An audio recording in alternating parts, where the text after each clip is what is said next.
Thank you, Caherlock.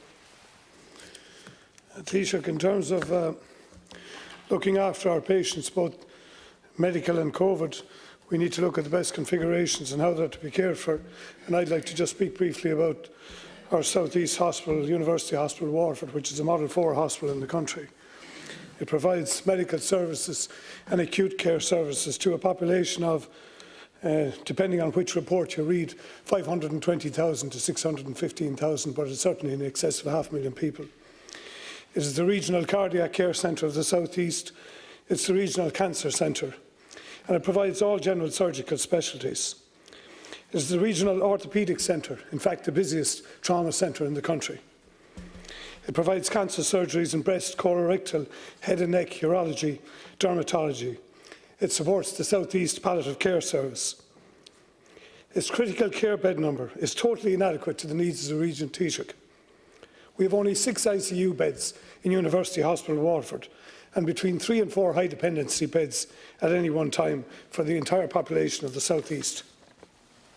It needs investment in critical care beds, at least 12 ICU beds and 12 high dependency beds that can be stepped up or down.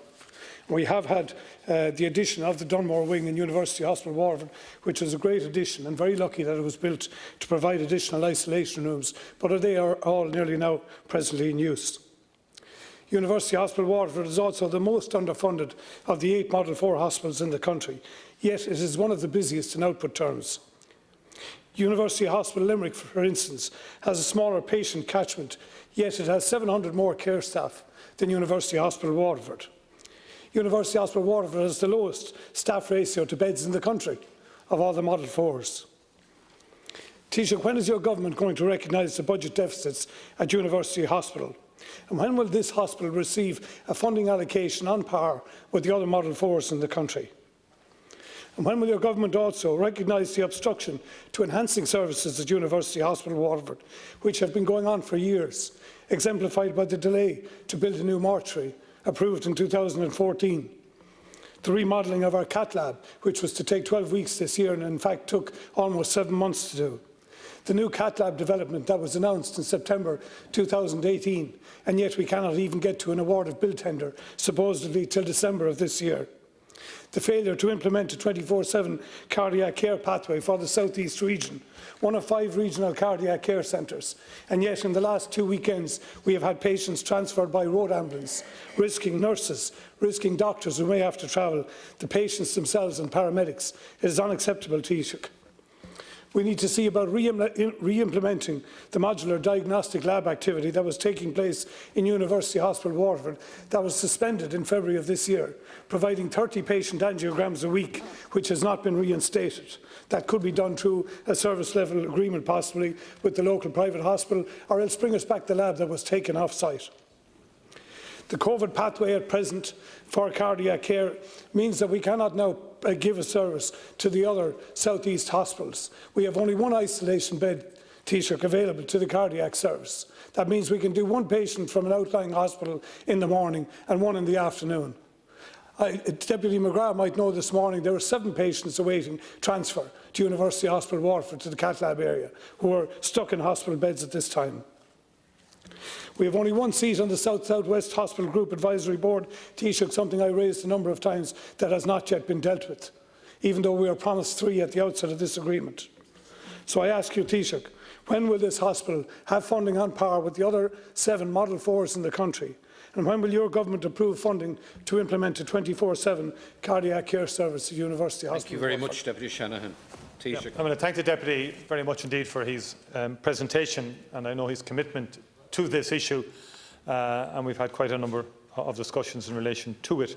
And in terms of the broader issue of Model 4 funding of hospitals, again, an ongoing assessment will be taken in terms of the funding at Waterford and its needs and its demands, and I'll revert back in relation to that.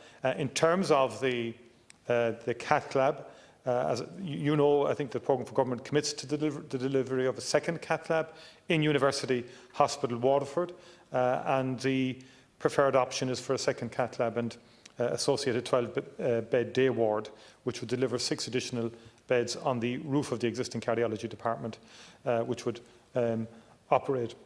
Now, in terms of the COVID-19 did delay the works in relation to that, Deputy, but it is intended now, and I've been assured, not just by the Minister but by the HSE as well, that it will go to tender at the end of this month.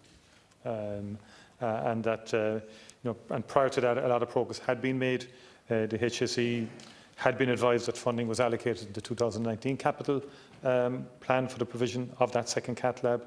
Planning permission was received from the City and County Council in January of this year, and the Disability Access Cert was granted in April, Fire Cert in June, and as I said, it will go to tender now at the end. It is a two-stage process in terms of main and then specialist contractors, and that whole process is necessary because the procurement will take about 4 months, and so the works to the new cath lab are due to commence in Q1 of 2021, and there's a proposed, just to be fully transparent, about a 12-month bill, so the new lab should be ready by early 2022, and that will transform cardiac services in Waterford.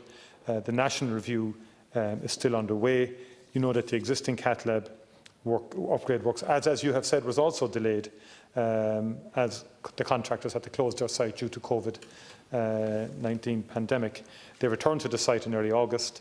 The lab is now fully operational, I understand, from the 14th of September. And my understanding is that the arrangement with Whitfield still exists, is still ongoing between the HSE and Whitfield, and also in terms of the recruitment of an interventional cardiologist also has been successful, which will, I think, significantly help throughput as well in the cardiac department. In relation to ICU beds, again, we will assess that, but broadly speaking across the country, additional capacity was developed, but in addition to that, potential capacity also in the event of a surge, for example, as a result of COVID. It's interesting that up to 1,500 staff were trained up for ICU. ICU is a very labour-intensive bed in a sense. It's not just about the bed, obviously, it's about quite a one-to-one ratio, nurse-to-patient ratio. So it's very substantial human resources behind every ICU bed that one provides. But I've heard the Deputy's comments in relation to the ICU issue in Waterford, and I'll certainly pursue that further. Thank you, Deputy Shanahan. Thank you, Taoiseach. Taoiseach, could I ask that your government and that your office would move the Office of Government Procurement Review? We've had a specification and a bill tender capable on this project since January of this year, and we are now expected to wait another 4 months while we approve an approval for a total spend of €6 million, while every week we're deferring diagnostic angiograms, while every week we are risking patients up and down the roads. It's unacceptable, Taoiseach. I'd ask you to look at that. Can I also please ask you to see about the restoration of the diagnostic service? I know you're saying there are ongoing arrangements there with the Whitfield. There is no SLA in place there as far as I am aware at this time. We need something done regarding the cardiac care isolation rooms in Waterford, because we cannot provide the service that we're even constrained on 9 to 5 to provide, Taoiseach, and something must be done about that. And Taoiseach, can I ask you to consider, I have asked the Oireachtas offices, the library services, and they have done an independent review of me of costings and support budgets across the Model 4 hospitals. But I would like you to conduct a full independent review of the funding of the Model 4s, looking at UHW's primacy in the region and also its funding relative to other Model 4s. And I think when you see that, Taoiseach, you will see that something serious and fast needs to be done with respect to this. Thank you, Deputy Shanahan. Taoiseach, to conclude on this matter. My understanding is, and I spoke earlier to the HSE, my understanding is that the UPMC Whitfield facility is being used by the hospital, and I got that assurance just an hour before I came into the chamber as well, and I think I'll double check on that to make sure that that facility is being used, and in addition to a full independent review. You and I both know that one has to be careful of full independent reviews in terms of their analysis and what they might bring to bear, because in health people have their ways of looking at issues, and we saw that in terms of cardiac, and I don't mean that in any facility. It just happens to be, you know, when the reconfiguration was originally announced by John Higgins and his team, full cardiac was 24/7 was provided and provided for. That got overturned by a second independent review that was then commissioned by the then minister.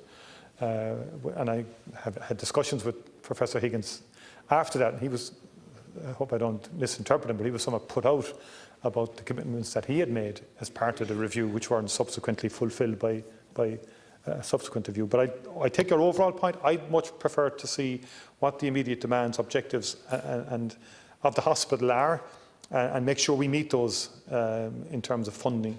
But I've no objection to doing the independent sort of funding review as well of Model 4 hospitals. Harkin, please.